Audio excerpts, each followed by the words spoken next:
샬롬. 속담 6번째. 오르지 못할 나무는 쳐다보지도 마라. 오르지 못할 나무는 쳐다보지도 마라. 될 수 없는 일은 바라지도 말라는 뜻이지요. 황새의 재판. 어느 숲속에 꾀꼬리와 뻐꾸기, 따오기가 살고 있었습니다. 셋은 만나기만 하면 서로의 목청을 자랑하며 노래를 부르곤 했지요. 꾀꼬리는 꾀꼴꾀꼴, 뻐꾸기는 뻐꾹뻐꾹, 참 듣기도 좋게 아름다운 목소리로 노래를 불렀습니다. 따옥 따옥. 하지만 따오기의 목소리는 너무나 우렁차고 씩씩해서 듣는 이를 깜짝 놀라게 했지요. 따오기야, 넌 그 목소리로 노래를 부르고 싶니? 꾀꼴꾀꼴. 숲속 동물들이 다 괴로워하잖니. 뻐꾹뻐꾹. 뭐라고? 자존심이 잔뜩 상한 따오기는 큰 소리로 말했어요. 내 목소리가 어때서? 그럼 누구 목소리가 가장 좋은지 재판을 한번 받아보자고. 따옥따옥.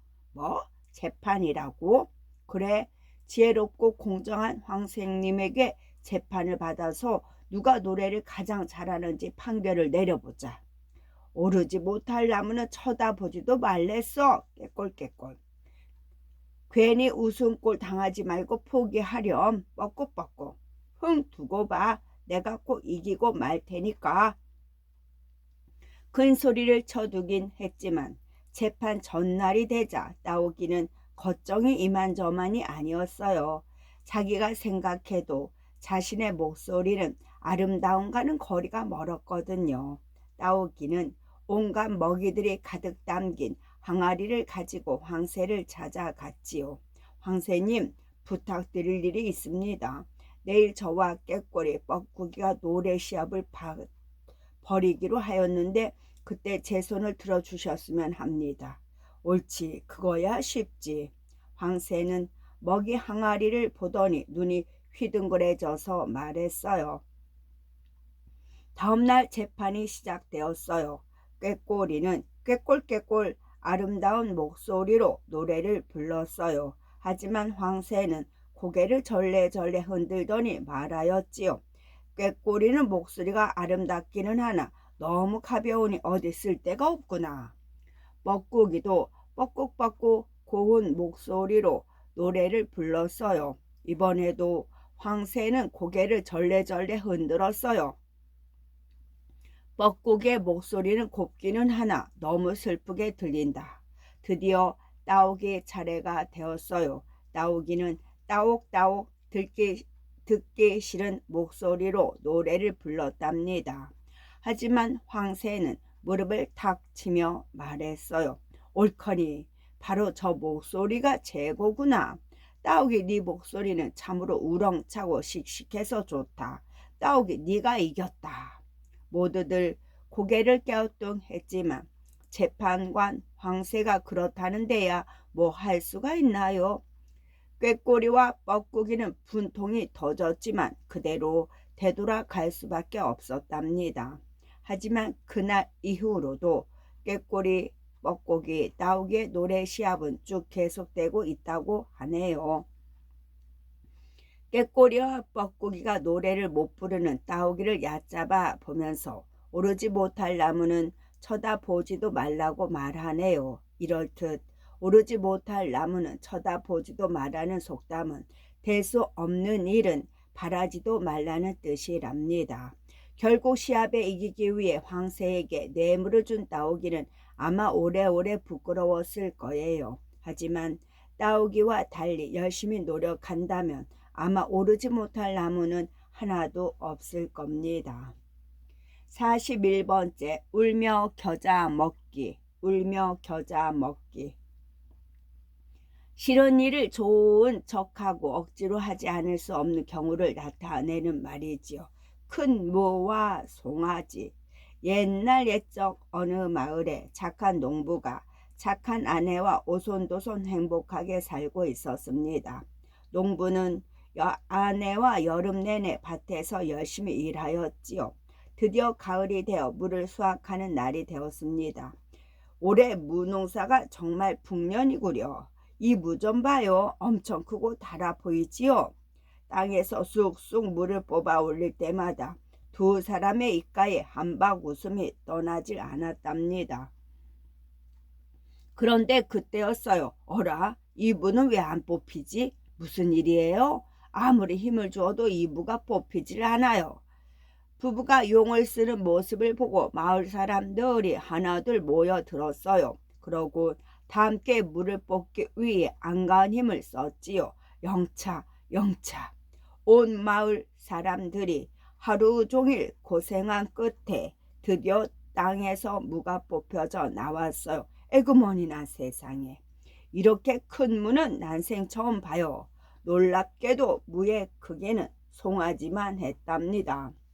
이 물을 사또님께 바쳐야겠어. 좋아요, 좋아요. 우리가 이렇게 큰 물을 수확한 것도 다 사또님의 덕분이니까요. 착한 농부가 말하자 착한 아내가 맞장구를 쳤어요. 농부는 얼른 물을 가지고 사또를 찾아갔지요. 참으로 기특한 농부로다. 뭔가 상을 내리고 싶은데 여봐라. 농부에게 무슨 상을 내리면 좋겠는가? 예, 사또. 얼마 전 저 무와 크기가 비슷한 송아지가 선물로 들어왔사옵니다. 오, 그렇다면 그 송아지를 이 농부에게 내주도록 하게나. 이 소식은 재빨리 마을 곳곳에 퍼졌지요. 이웃에 사는 욕심 많은 농부는 이 소식을 듣고 배가 아파 견딜 수가 없었어요. 아이고 배야, 아이고 배야. 그러고는 자신도 사또에게 상 받을 방법을 궁리하기 시작했습니다. 옳지. 무를 바치고 송아지를 얻었으니 송아지를 바치며 더 큰 상을 내리시겠지. 아마 커다란 기와집이나 금은 보화를 내리실 게 분명해. 욕심 많은 농부는 얼른 송아지를 끌고 사또에게 갔어요. 오호, 이 귀한 송아지를 내게 선물로 주다니 참으로 기특한지고. 여봐라, 이 기특한 농부에게 상으로 줄 만한 것이 없겠는가? 예, 사또. 며칠 전에 들어온 큰 무가 있사옵니다. 옳거니 이 착한 농부에게 그 무를 상으로 내리도록 하라. 욕심 많은 농부는 결국 송아지를 바치고 큰 무를 받아 울며 겨자 먹기로 관할을 나설 수밖에 없었어요. 아이고, 내 욕심 때문에 송아지를 무로 바꾸었구나. 이를 어쩔꼬. 겨자는 겨자씨로 만드는 노란색 양념이에요. 몹시 매워서 조금만 먹어도 코가 사해지는 느낌을 받을 수 있지요. 이런 겨자를 억지로 먹어야 한다면 아마 매워서 눈물이 나오고 말 거예요. 이럴듯 싫은 일을 억지로 마지못해 하는 것을 울며 겨자 먹기라고 합니다. 42번째. 자라보고 놀란 가슴 소뚜껑 보고 놀란다. 자라보고 놀란 가슴 소뚜껑 보고 놀란다. 어떤 사물에 몹시 놀란 사람은 비슷한 사물만 보아도 겁을 내물 이르는 말이지요. 호랑이와 밤송이 형님. 뭐든 닥치는 대로 먹는 뚱뚱한 호랑이가 살고 있었죠. 호랑이는 늘 배가 고파서 눈에 보이는 거라면 뭐든 잡아먹었답니다. 그러던 어느 날 낮잠을 자고 일어난 호랑이는 몹시 배가 고팠어요. 꼬르륵 꼬르륵, 뭐 먹을 거 없나? 먹이를 찾아 어슬렁거리던 호랑이의 눈에 동그랗고 작은 것이 꿈틀꿈틀 기어가는 것이 보였어요. 저것 못 보던 먹이인데 맛이 어떨까? 호랑이는 그 둥그랗고 작은 것을 덥석 집었어요. 아, 따가워. 그건 바로 고슴도치였던 겁니다. 깜짝 놀란 고슴도치는 있는 힘껏 가시를 뻗었고 호랑이의 손바닥에 굵고 긴 가시가 콕콕 박혔어요. 아, 손에서 불이 나는 것 같다. 호랑이는 냅다 냇가로 뛰었어요. 차가운 물로 열을 좀 식힌 호랑이는 손에 박힌 가시들을 빼내기 시작했어요. 한 개 빼고 아이고 따가워.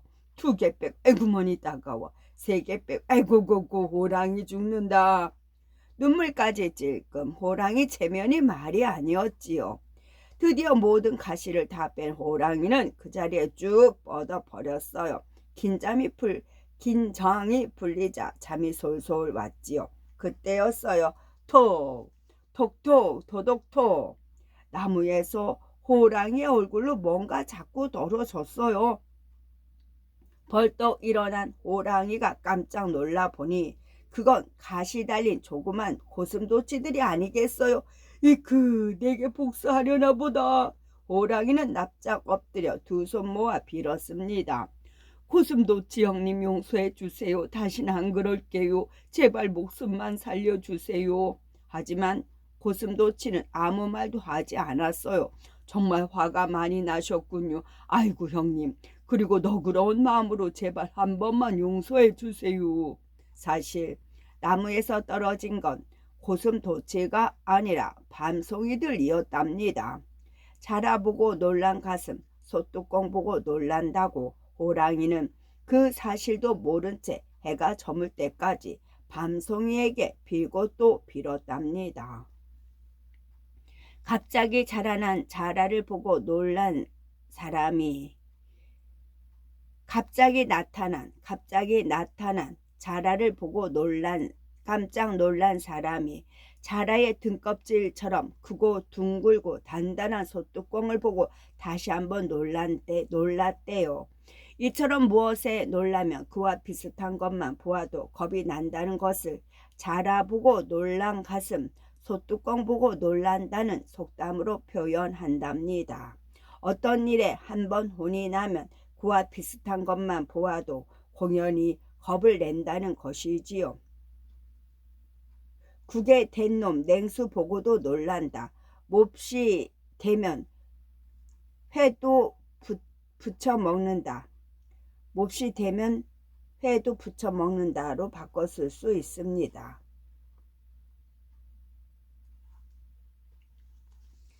43번째, 자랄 나무는 떡잎부터 알아본다. 자랄 나무는 떡잎부터 알아본다. 앞으로 크게 될 사람은 어디서부터 장래성이 엿보인다는 말이지요. 고주몽 신화. 하늘을 다스리는 천재의 아들 해모수가 물의 신인 하백의 딸 유화에게 한눈에 반했어요. 둘은 사랑했지만 그 사실을 안 유화의 아버지 하백은 유화를 인간 세상으로 내쫓았답니다.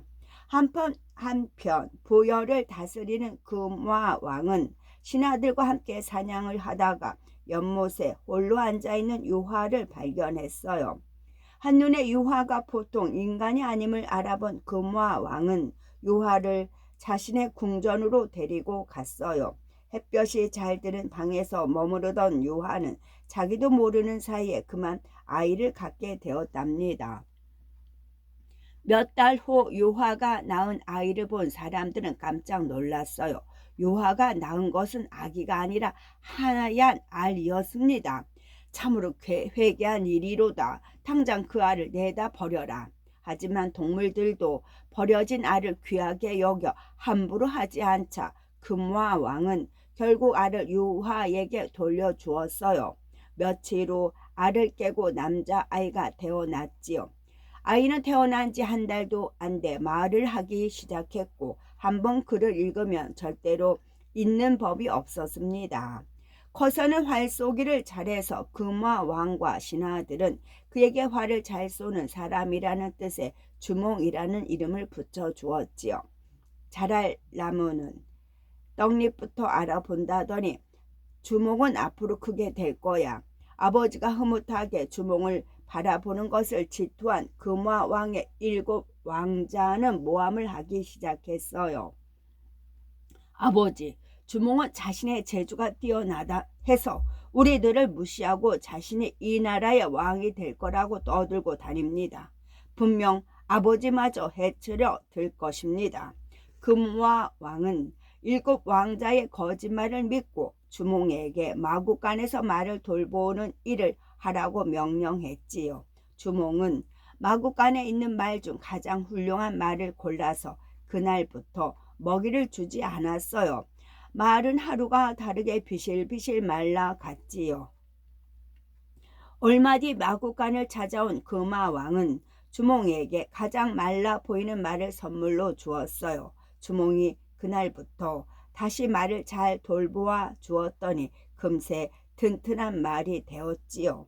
드디어 때가 되었다고 생각한 주몽은 어머니 유화에게 말하였어요. 어머니, 저는 이만 떠나겠습니다. 어딜 가든 네가 천자의 자손임을 잊지 말도록 해라. 인사를 마친 주몽은 명마를 타고 오이, 마리, 협보라는 믿음직한 신하를 데리고 궁궐을 빠져나갔어요. 뒤늦게 이 사실을 안 7 왕자가 주몽 일행을 쫓아왔지요. 한참을 달리던 주몽은 큰 강을 만났습니다. 그런데 놀랍게도 물에 사는 고기와 자라들이 물 위로 떠올라 다리를 놓아주는 것이 아니겠어요. 무사히 강을 건넌 주몽은 졸본에 이르러 도읍을 정하고 나라 이름을 고구려라 정하였습니다. 이때 그의 나이는 겨우 12살이었다고 해요. 씨앗에서 음이 트면서 맨 처음 나오는 잎을 떡잎이라고 합니다. 식물은 떡잎이 크고 튼튼하면 잘 자랄 것이라 예측할 수가 있대요. 그것처럼 어린아이도 하는 행동을 보면 커서 어떤 사람이 될지 짐작해 볼 수 있지요. 이렇게 자라서 크게 될 사람은 어릴 적부터 다르다는 의미로 자랄 나무는 떡잎부터 알아본다는 속담이 쓰이지요. 나무 될 것은 떡잎 때부터 알아본다. 열매 될 꽃은 첫 3월부터 안다로 바꿀 수가 있고 하나를 보면 열을 안다. 푸성귀는 떡잎부터 알고 사람은 어릴 때부터 안다도 바꿨을 수가 있답니다. 44번째, 작은 고추가 더 맵다. 작은 고추가 더 맵다. 겉모양은 작고 대수롭지 않아 보이지만 야무지고 다부지다라는 뜻입니다. 을지문덕과 살수대처. 수나라의 황제가 병사를 이끌고 고구려로 쳐들어왔어요. 엄청난 수나라 군사와 맞서 싸워야 하는 을지문덕 장군은 큰 고민에 빠졌지요. 엄청난 수나라 군대와 싸워 이길 방법이 없을까? 곧 을지문덕은 장수들을 불러 모았지요. 수나라 군사들은 우리 고구려의 자리를 잘 모를 것이다. 수나라 군사들은 우리 고구려의 지리를 잘 모를 것이다. 군사들의 수에서 불리한 우리가 고구려의 지리를 잘만 이용한다면 크게 이길 수 있을 것이다. 명령만 내려주십시오. 미리 살수라는 강의 상류에 둑을 쌓아두어라. 을지문덕의 명령에 군사들은 살수로 가서 튼튼하게 둑을 쌓았어요. 둑 때문에 물길이 막혀 살수는 강바닥으로 드러냈지요. 둑을 모두 쌓은 다음엔 거짓 항복을 해서 물러나는 척을 했어요. 고구려 군이 항복을 했다는 소식이 수나라 군사들은 안심을 하고 절수를 하기 시작했어요. 그때였어요. 아, 고구려 군이 쫓아오고 있다. 후퇴를 하던 수나라 군사들 뒤로 고구려 군이 모습을 드러낸 거지요. 이미 전투가 끝났다고 생각해 긴장이 풀어진 수나라 군사들은 우왕좌왕 도망하기에 바빴죠. 한 놈도 살려보내면 안 된다. 작은 고추가 더 맵다는 사실을 그들에게 보여주자. 을지문덕은 군사들에게 소리쳤어요. 수나라 군사들은 도망을 치다가 겨우겨우 살수 근처에 이르렀어요. 살수만 건너면 고구려군의 공격을 피할 수 있다. 서둘러라. 수나라 군사들은 앞다투어 강물이 말라붙은 살수로 향했어요. 그때 불화살 한 대가 하늘로 치솟았지요. 을지문덕 장군의 신호가 왔다. 지금이다. 뚝을 터뜨려라. 상류 쪽에서 기다리던 고구려 군사들은 살수의 물을 막고 있던 둑을 터뜨렸어요. 쏴 콸콸콸콸 막혔던 물줄기가 힘차게 하루로 흘러갔어요. 순식간에 강물이 불어났지요. 어푸어푸 사람 살려. 거센 물살 속에 수십만 명의 수나라 군사들은 물에 빠져 죽고 말았지요. 고구려는 이 살수 대첩에서 큰 승리를 거두었습니다. 만세, 우리 고구려의 승리다. 모두 을지문덕 장군님 덕분이다. 장군님 만세. 고구려 군사들은 승리의 기쁨으로 환호성을 질렀지요. 수나라 수십만 대군 중에서 살수에서 살아남아 자기 나라로 돌아간 군사는 겨우 2천여 명뿐이었습니다. 수많은 군사를 잃은 수나라의 황제는 결국 항복을 선언하고 수나라로 돌아가 버리고 말았고, 이 커다란 승리로 고구려는 그 어떤 나라도 넘볼 수 없는 힘센 나라가 되었답니다. 거대한 수나라의 군사에 맞서 작은 나라인 고구려가 크게 승리를 했어요. 이렇게 겉으로 약해 보이는 사람이 더 다부지게 일을 잘할 때 작은 고추가 맵다고 하지요. 일반적으로 고추는 크기가 작을수록 고추의 매운 성분을 내는 캡사이신이 많대요. 그래서 풋고추보다 크기가 작은 청양고추보다 크기가 더 작은 띠똥고추가 훨씬 더 맵지요. 그러니 고추든 사람이든 겉모습만 가지고 판단하면 안 되겠죠. 을지문덕 우중문에게 시를 보내다. 을지문덕은 군사들에게 살수에 튼튼한 둑을 쌓으라고 명령한 뒤 수나라의 우중문에게 한 통의 편지를 보냈어요.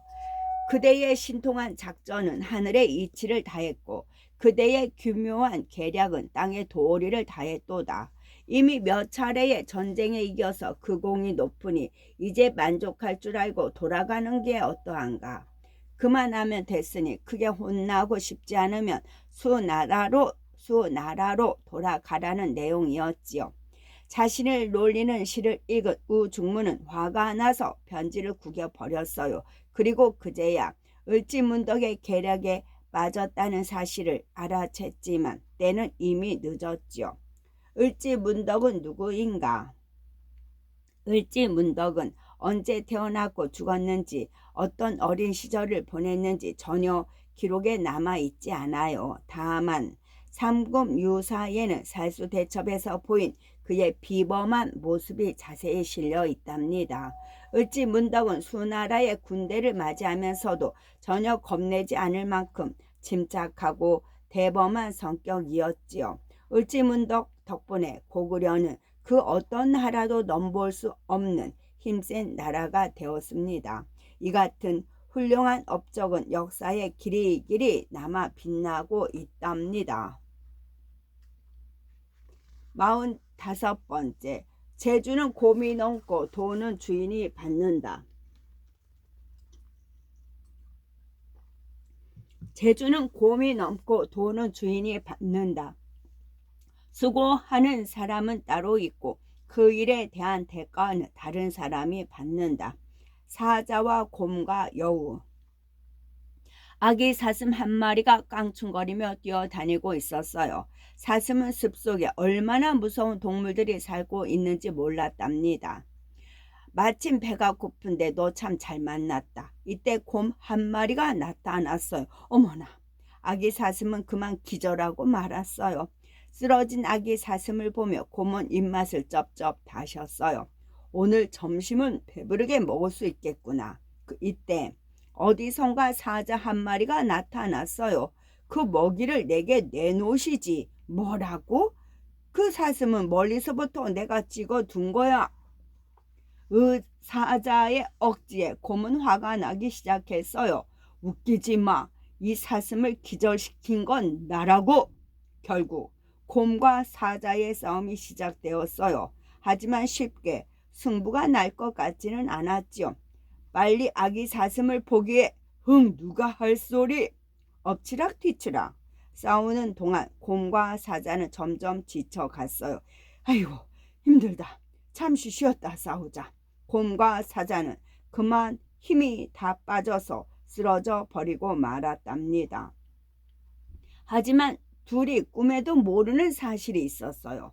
바로 둘의 싸움을 엿보던 여우 한 마리가 있었다는 것이었지요. 옳지, 이때다. 꽤 많은 여우는 나무 뒤에서 지켜보고 있다가 곰과 사자가 지쳐 쓰러져 버리자 얼른 나타났어요. 아무도 없는 줄 알았던 곰과 사자는 깜짝 놀라 눈이 둥그레졌어요.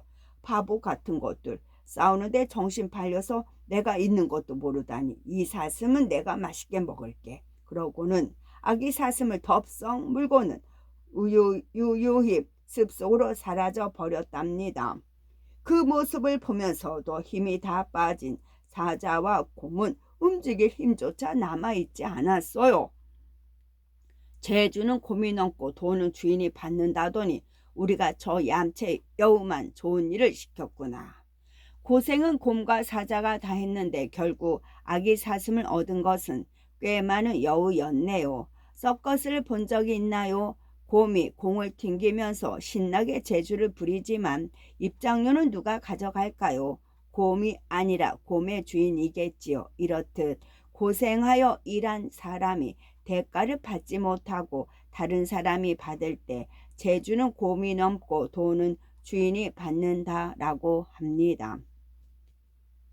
먹기는 밭장이 먹고 뛰기는 발더러 뛰라 한다 라고 쓸 수 있어요. 밭장은 조선시대에 말을 타고 공문서를 전달하는 벼슬아치인데 열심히 달린 말에겐 아무것도 먹이지 않고 자신만 배불리 먹는 상황을 비유해서 먹기는 밭장이 먹고 뛰기는 말더러 뛰라 한다입니다.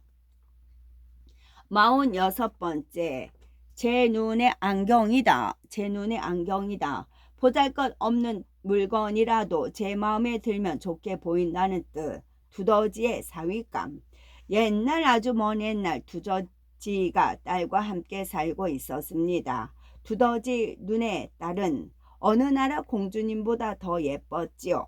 우리 딸을 세상에서 가장 힘이 센 사위와 결혼시켜야 할 텐데.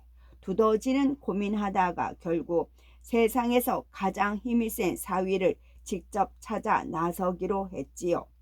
마침 때는 한여름이라 햇볕이 쨍쨍 내리쬐고 있었습니다. 아이고 덥다 더워. 온 세상 모든 것이 저 햇님 하나 때문에 힘을 못 쓰는구나. 역시 세상에서 가장 힘이 센 것은 햇님이로구나. 햇님을 사위로 삼기로 결심한 두더지는 햇님을 향해 큰 소리로 말했어요. 햇님, 제 사위가 되어주세요. 그 순간 커다란 구름이 나타나 햇님을 가려버렸어요. 어허, 힘이 센 햇님을 한순간에 가려버리는 저 구름이 햇님보다 더 힘이 센 분이로구나. 두더지는 구름을 사위로 삼아야겠다고 생각하곤 구름을 향해 큰 소리로 말했어요. 구름님, 제 사위가 되어주세요. 그런데 갑자기 강한 바람이 불어서 구름을 휙 밀쳐내 버리는 게 아니겠어요? 옳지. 햇님보다 구름보다 더 힘이 센 것은 바람이었어. 바람이 하도 거세게 두더지도 나뭇가지를 붙잡고 휘청거렸어요. 바람이 하도 거세서 두더지도 나뭇가지를 붙잡고 휘청거렸어요. 두더지는 바람을 향해 소리쳤지요. 바람님, 바람님, 제 사위가 되어주세요. 그 순간 바람에 휙 날아간 두더지는 그만 단단한 것에 머리를 부딪히고 말았어요. 정신을 차리고 보니 커다란 돌부처가 강한 바람에도 아랑곳않고 꼿꼿하게 앉아있는 것이 아니겠어요. 이렇게 세찬 바람에도 꼼짝을 하지 않다니 돌부처야말로 햇님보다 구름보다 바람보다 더 힘이 센 분이로구나. 두더지는 돌부처에게 큰 소리로 외쳤어요. 돌부처님, 제 사위가 되어주세요. 그때였어요. 갑자기 돌부처가 쿵 하고 소리와 함께 쓰러져 버리는 것이 아니겠어요. 아니 이게 어찌 된 일인지. 돌부처가 쓰러진 곳에서 젊은 두더지 총각이 낑낑거리며 올라왔어요. 두더지 총각이 땅굴을 깊게 파는 바람에 바닥이 약해져서 돌부처가 쓰러져 버린 거예요. 두더지는 두더지 총각의 손을 덥석 잡으며 말했어요. 자네야말로 햇님보다 구름보다 바람보다 돌부처보다 힘이 세구먼. 내 사위가 되어주겠나. 그래서 두더지는 이 두더지 총각을 사위로 얻었답니다. 주변 사람들이 재물이 제 눈의 안경이라고 비웃어도 두더지 눈에는 자신의 사위가 세상에서 가장 힘이 센 두더지였답니다. 두더지는 분수에 넘치는 엉뚱한 희망을 품었지만 결국 같은 두더지를 사위로 삼았어요. 하지만 남들이 어떻게 보든 자기 마음에 들면 그걸로 다 된 거 아니겠어요? 이렇듯 남이 무엇라 하든지 제게 필요하고 맞으면 그만이라는 데에서 제 눈에 안경이다 라는 속담이 생겼어요. 47번째, 좋은 약은 입에 쓰다. 좋은 약은 입에 쓰다. 우리에게 유익한 충고나 좋은 말, 나의 단점이나 잘못을 지적하는 말을 잘 새겨 들으면 나에게 유익하지요. 머리와 꼬리의 다툼. 뱀의 꼬리는 언제나 화가 나 있었어요. 하루는 뱀의 머리에게 불만을 터뜨렸지요. 왜 나는 언제나 네 꽁무니만 쫓아다녀야 해. 너한테는 앞을 볼 수 있는 눈도 위험을 알아낼 귀도 생각할 두뇌도 없으니까 할 수 없잖아. 눈과 귀와 두뇌가 없다고 해서 늘 뒤에 서야 한다는 건 너무 불공평해. 앞장서는 건 네가 생각하는 것만큼 재밌진 않아. 위험한 일도 많다고. 나는 너를 위해서 희생을 하고 있는 거야. 웃기지 마. 너한테 끌려다니는 것도 이젠 지쳤다고. 꼬리는 있는 힘껏 몸을 움직였어요. 제발 한 번만 내가 앞장서게 해줘. 응? 안 된다니까. 너에게 눈과 귀와 두뇌가 넌 내게 언제나 큰 쓴소리만 해대는구나. 머리, 네 말은 이제 듣기 싫어. 좋은 약은 입에 쓰다는 말도 몰라. 내 말을 듣지 않는다면 후회하게 될 거야. 이제 난 내 멋대로 할 거야. 머리는 달래보기도 하고 충고도 하기도 했지만 끝내는 꼬리에게 지고 말았어요. 딱 한 번만이야. 딱 한 번만 네가 앞장서는 거야. 걱정 마. 잘할 수 있으니까. 머리의 말에 꼬리는 의기양양하게 앞에 나섰어요. 아이쿠. 하지만 앞을 볼 수 없기 때문에 얼마 못 가 어두컴컴한 도랑에 굴러 떨어지고 말았지요. 아무것도 안 보여. 나 좀 살려줘. 머리의 도움으로 겨우 도랑에서 빠져나온 꼬리는 이번에도 제멋대로 앞장섰어요. 아깐 실수했을 뿐이야. 조심해. 꼬리는 또다시 시퍼런 가시덤불 속으로 기어 들어가고 말았죠. 아따가 아따가 아따가. 이번에도 머리의 도움으로 가시덤불에서 빠져나온 꼬리는 이번에 시뻘건 불길 속으로 들어갔어요. 아뜨거 아뜨거 머리야 나 제발 나 좀 구해줘. 꼬리는 소리쳤지만 이미 때는 늦었답니다. 약은 입에는 쓰지만 우리 몸속에 들어가면 병을 치료해 주는 고마운 존재입니다. 마찬가지로 남이 나에게 하는 충고나 지적은 듣기엔 기분이 좋지 않겠지만 잘 새겨 듣고 고친다면 약처럼 고마운 존재가 될 거예요. 여기에서 좋은 약은 입에 쓰다는 속담이 생겼지요. 꿀도 약이라 하면 쓰다로 바꿨습니다. 자신에게 도움이 되는 충고지만 그 말이 듣기 싫다는 뜻이지요. 반대의 속담은 사탕은 먹을 때만 달다. 달콤한 말을 들을 때만 좋지. 실속은 없다는 뜻입니다. 48번째, 쥐 구멍에도 벼들 있다. 쥐 구멍에도 벼들 있다. 아무리 고생만 하는 사람도 운수가 터져 좋은 시기를 만날 때가 있다. 왕자와 거지. 가난한 사람들이 모여 사는 런던 뒷골목에 톰이라는 아이가 태어났어요. 그런데 바로 그날 궁전에서도 톰과 똑 닮은 에드워드 왕자님이 태어났답니다. 둘은 생김새는 똑같았지만 모든 면에서 달랐어요. 톰의 아버지는 톰의 탄생을 못마땅해 했고 에드워드의 탄생은 전 국민의 축하를 받았으니까요. 13살이 된 톰은 거지가 되었어요. 돈을 구걸해 오지 않는 날은 아버지에게 몹시 매를 맞았지요. 그러던 어느 날 아주 먼 곳까지 구걸을 나간 톰은 마침 궁전 앞을 지나게 되었어요. 담 너머로 멋진 옷을 입고 산책을 하고 있는 누군가가 보였지요. 저 사람은 누구지? 왕자님인가? 톰을 발견한 문지기들이 달려들어 톰에게 호통을 쳤지요. 그때 왕자가 다가왔어요. 왜 어린아이에게 함부로 대하느냐. 저 아이를 안으로 데려오너라. 왕자는 마침 궁궐 생활을 지루해 하던 참이었어요. 왕자는 톰에게 궁궐 바깥의 세상에 대해 물었죠. 저는 단 한 번이라도 좋으니 왕자님처럼 지내고 싶어요. 그렇다면 우리 옷을 바꿔 입어보지 않을래? 옷을 바꿔 입은 둘은 깜짝 놀랐어요. 두 사람이 마치 쌍둥이처럼 똑같았거든요. 에드워드는 세상 구경을 하기 위해 궁궐 밖으로 나갔어요. 대체 어디 갔다 오는 게야? 톰의 아버지가 나타나 에드워드를 때렸어요. 전 톰이 아니라 이 나라의 왕자 에드워드입니다. 너 머리가 이상해졌구나. 어서 돈을 구걸해 오지 못해? 그 사이 궁전에 남은 톰은 주변 사람들이 자신을 왕자로 대해주자 어리둥절했어요. 전 왕자가 아니라 거지 톰이에요. 하지만 아무도 그의 말을 믿어주지 않았죠. 톰은 점점 궁궐 생활이 적응되어 갔어요. 쥐구멍에도 볕들 날이 있다더니 내가 이렇게 화려한 생활을 다 해보는구나. 하지만 불안하고 걱정돼. 왕자님은 어디 계실까? 그러던 어느 날 에드워드의 아버지인 임금님이 돌아가셨어요. 에드워드는 소식을 듣고 슬퍼했지만 궁전으로 돌아갈 방법이 없었지요. 톰이 왕의 자리를 이어받아 새 왕이 되는 날이 되었어요. 내가 진짜 왕관의 주인이다.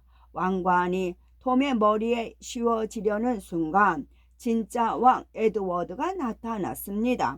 에드워드 왕자님. 톰은 기뻐하며 에드워드를 반겼어요. 왕의 자리를 되찾은 에드워드는 거지로 지내면서 겪었던 어려움을 잊지 않고 백성들을 위하는 훌륭한 왕이 되었답니다. 좁고 캄캄한 쥐구멍에도 언젠가는 햇볕이 들 거예요. 즉 당장은 쥐구멍에 비유될 정도로 고생이 심해도 언젠가는 좋은 때가 온다는 것이지요. 아무리 사정이 어려운 사람이라도 반드시 운수가 좋아질 날이 온다니 지금 당장 어려운 일이 있더라도 참고 견디다 보면 좋은 날이 오겠지요. 왕자와 거지의 작가 마크 투웨인의 일생. 투웨인은 11살 때 아버지가 세상을 떠나자 인쇄소에서 일하면서 잡지에 글을 쓰곤 했어요. 학교 교육을 제대로 받지는 못했지만 도서관에서 닥치는 대로 책을 읽으며 지식을 쌓았답니다. 22살 때부터는 수로 안내인으로 일하게 되었는데 이때의 경험과 어린 시절부터 미시시피 강을 무대로 생활하고 뛰놀던 경험이 합쳐서 그의 대표작인 톰 소여의 모험과 허클베리 핀의 모험이 탄생했어요. 그는 이런 소설을 통해 흑인들이 차별받고 무시당하는 현실을 비판했고 실제로 흑인 학생들이 대학에서 공부할 수 있도록 장학금을 지원했어요. 또한 여성들의 인권이 남성에 비해 낮은 것에도 관심을 기울였고 노예 제도를 없애는 것에도 찬성했답니다. 별명에도 관심이 많아서 작품 활동으로 번 대부분의 돈을 발명에도 관심이 많아서 작품 활동으로 번 대부분의 돈을 발명에 쏟아 부었다고 합니다. 그의 또 다른 작품 톰 소여의 모험. 톰 소여의 모험은 마크 투웨인의 대표작입니다. 원래 어른을 위한 소설로 쓰인 작품이었지만 어린이들이 더 사랑을 받아 동화로 바뀌어 출판되었지요. 주인공 톰 소여는 언제나 기상천외한 말썽을 피우는 심한 장난꾸러기였지요.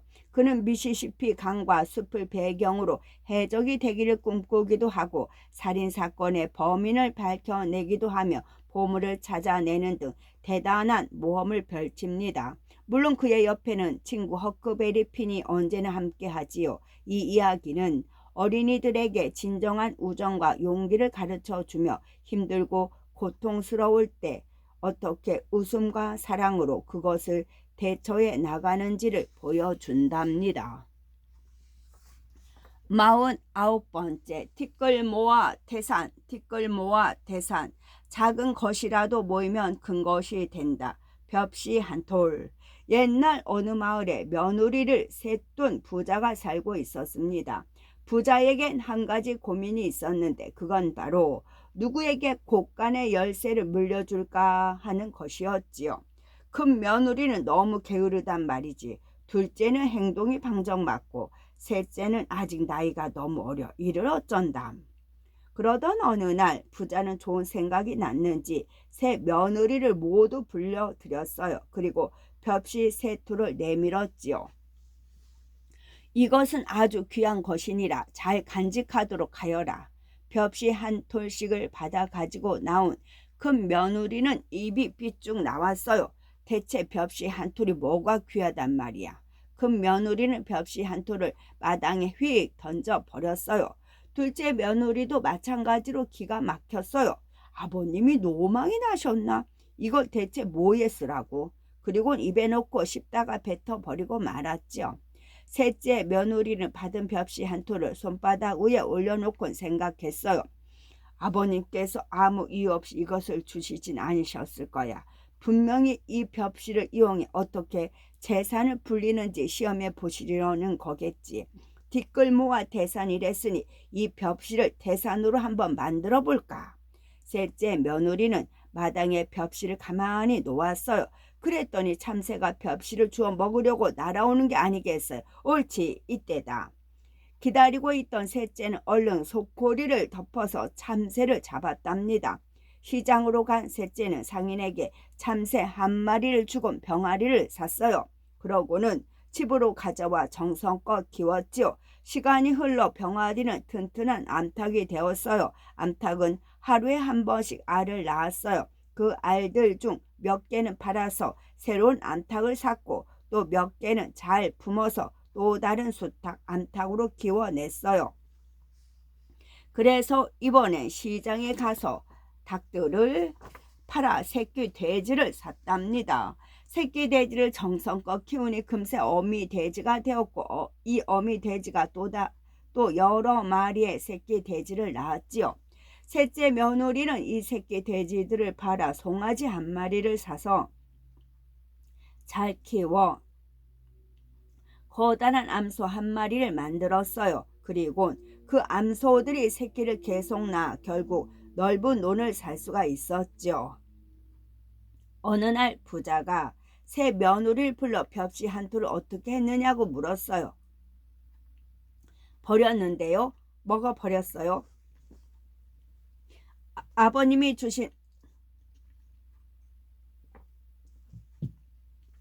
아버님이 주신 소중한 벽시 한 톨로 저는 논을 샀답니다. 셋째 며느리의 대답에 부자의 눈이 휘둥그레졌어요. 아니 벽시 한 톨로 논을 사다니? 며느리는 지금까지 있었던 일을 다 말했어요. 부자의 입가에 흐뭇한 미소가 번졌죠. 참으로 기특하구나. 너에게 안심하고 곳간의 열쇠를 맡길 수 있겠다.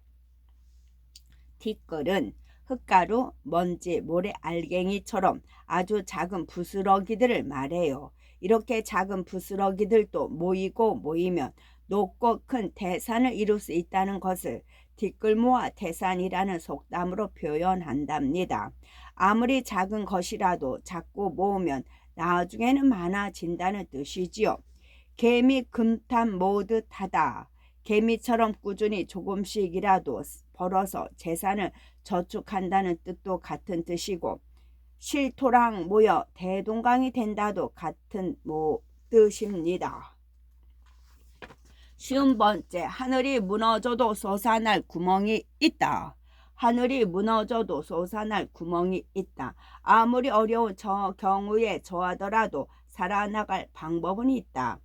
우유에 빠진 개구리. 3마리의 개구리가 신나게 뛰어놀고 있어요. 풍덩 으하 풍덩 으하 풍덩 으하. 그러다 3마리 모두 우유가 가득 든 통 속에 풍덩 빠져버리고 말았지 뭐예요. 당황한 개구리들은 소리를 질렀어요. 허푸허푸 개구리 살려 이러다 모두 죽겠어. 아무리 발부둥을 쳐 보아도 발은 바닥에 닿지 않았어요. 어차피 죽을 거 힘 빼면 뭐해. 난 그냥 포기할래. 첫째 개구리가 말했어요. 안 돼. 하늘이 무너져도 솟아날 구멍이 있다고 했어. 더 힘을 내봐. 난 틀렸어.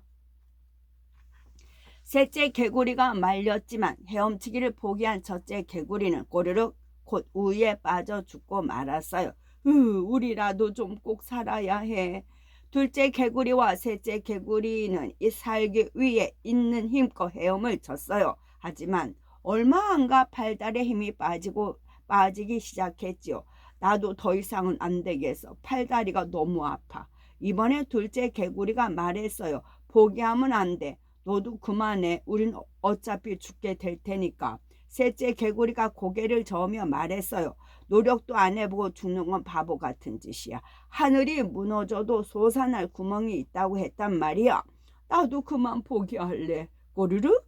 둘째 개구리도 곧 죽고 말았죠. 셋째 개구리는 다른 개구리들처럼 죽고 싶지 않았어요. 난 절대로 안 죽어. 어떻게든 여기서 빠져나갈 방법을 찾을 수 있을 거야. 셋째 개구리 역시 팔다리가 죽을 만큼 아팠지만 포기하지 않고 쉴 새 없이 헤엄을 쳤어요. 그리고 얼마나 지나갔을까요? 어라? 이상한 일이었어요. 어느 순간 개구리의 발끝에 단단한 바닥이 느껴졌어요. 대체 어떻게 된 일일까요? 셋째 개구리가 헤엄을 치지 않았는데도 몸이 가라앉지 않았어요. 드디어 살았다. 꾀골꾀골. 셋째 개구리는 단단한 바닥에 발을 댔고 발돋움해서 우유통 밖으로 빠져나올 수 있었지요. 열심히 헤엄을 친 덕분에 우유가 굳어서 버터가 된 거예요. 결국 끝까지 포기하지 않은 셋째 개구리만이 우유통 속에서 무사히 살아나올 수 있었네요. 하늘이 무너져도 솟아날 구멍이 있다는 속담은 아무리 어려운 경우에 처하더라도 살아나갈 방법은 있기 마련이라는 의미로 쓰인답니다. 그러니 너무 빨리 실망하거나 포기하지 말라는 뜻이지요. 호랑이 굴에 들어가도 정신만 똑바로 차리면 산다. 죽을 수가 닥치면 살 수가 생긴다도 같은 뜻이랍니다. 끝.